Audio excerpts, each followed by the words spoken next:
আমি গৌতম কুমার মান্না। আমি সিএসসিতে কাজ করতাম।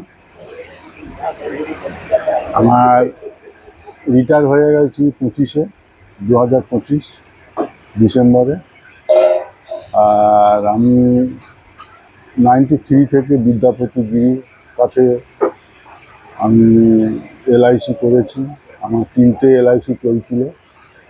একটা 27-এ ম্যাচুর আছে, 26-এ একটা হয়েছে। লোক ভালো লোক ছিল। আমি সবাইকে বলবো